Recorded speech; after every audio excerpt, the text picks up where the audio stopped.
പൂച്ചക്കൊരു മൂക്കുത്തി എന്ന് തന്നെ നമുക്ക് തുടങ്ങേണ്ടി വരും. പപ്പുവേട്ടന് അതിന് മുമ്പ് പരിചയമുണ്ടോ? ഇല്ല. ഞാൻ പൂച്ചക്കരി മുക്കുത്തിയ സമയത്താണ് ഞാൻ പപ്പുവേട്ടനെ ആദ്യമായിട്ട് കാണുന്നത്. എനിക്ക് തോന്നുന്നു 83 കണ്ടല്ലേ. അന്നേരം പപ്പുവേട്ടൻ വന്നു മേക്കപ്പ് ചെയ്യുന്ന സമയത്ത് ആ സ്ഥലത്താണ് ഞാൻ പപ്പുവേട്ടനെ ആദ്യമായിട്ട് കാണുന്നത്. എനിക്ക് ഭയങ്കര എക്സൈറ്റ്മെൻ്റ് ആയിരുന്നു. കാരണം നമ്മൾ എത്രയോ നാളായിട്ട് പപ്പുവേട്ടനെ സിനിമയിലൊക്കെ കണ്ടിട്ടാണ് നേരിട്ട് കാണുന്നതിൻ്റെ ഒരു സന്തോഷമുണ്ട്. അപ്പം പപ്പുവേട്ടനായിട്ട് നല്ലൊരു റിലേഷൻഷിപ്പിലാണ്. കാരണം ഞങ്ങൾ വലിയ അടുപ്പമായിരുന്നു ഞാനും പപ്പുവേട്ടനായിട്ട്. ഷൂട്ടിംഗ് സമയത്ത് ഞാനും പപ്പുവേട്ടൻ്റെ ഒരു 6-7 പടം വർക്ക് ചെയ്തിട്ടുണ്ട്. പ്രിയദർശൻ്റെ എൻ്റെ കണ്ടിന്യൂഷൻ, അതായത് പൂച്ചക്കരി മൂക്കുത്തി, ഓർഡർ തമ്മാവ, അയൽവാസി, അങ്ങനെ ഈ നേരത്തെ പറഞ്ഞ മഴവിൽ വന്നതോട് എല്ലാ സെറ്റിലും ഞാനുണ്ടാവും.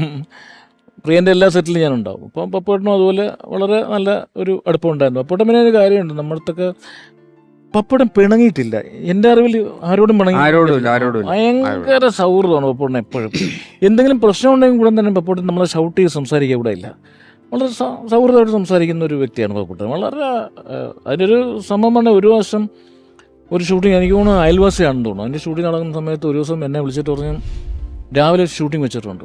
അപ്പോൾ എന്നെ വിളിച്ചിട്ട്, എടാ ഞാൻ ഉച്ചയാവും വരാൻ, എന്നെ ഒന്ന് നീ രക്ഷപ്പെടുത്തണം. ഞങ്ങളുടെ എന്ത് പപ്പടാണ്, എനിക്കൊരു പ്രശ്നമുണ്ട്, എനിക്ക് ഉച്ച വരെ എനിക്കൊന്ന് എങ്ങനെയാണ് നീ അഡ്ജസ്റ്റ് ചെയ്യാം. ഇവിടെ നടക്കില്ല, ഫുൾ കോമ്പിനേഷനാണ്, രാവിലെ പ്രിയനാണ്, പ്രശ്നമാവും.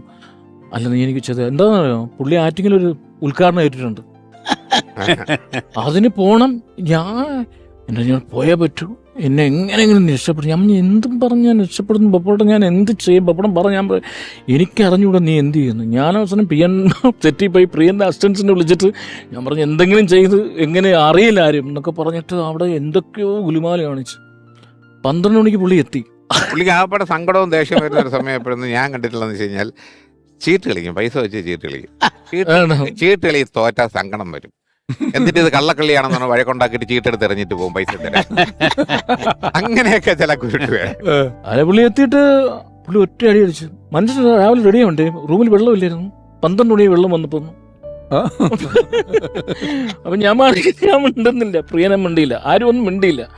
അപ്പം അമ്പിളിച്ചേട്ടൻ, ജയിച്ചേട്ടൻ അടുത്ത് നിന്ന്, ബാക്കി ഒരുപാട് പേര് തൻ്റെ കൂടെ അവിടെ ഉണ്ടായിരുന്നില്ല, അവരൊക്കെ രാവിലെ റെഡിയാക്കി പോകുന്നല്ലോ, എനിക്ക് മാത്രം എന്ത് വെള്ളം കിട്ടത്ത്.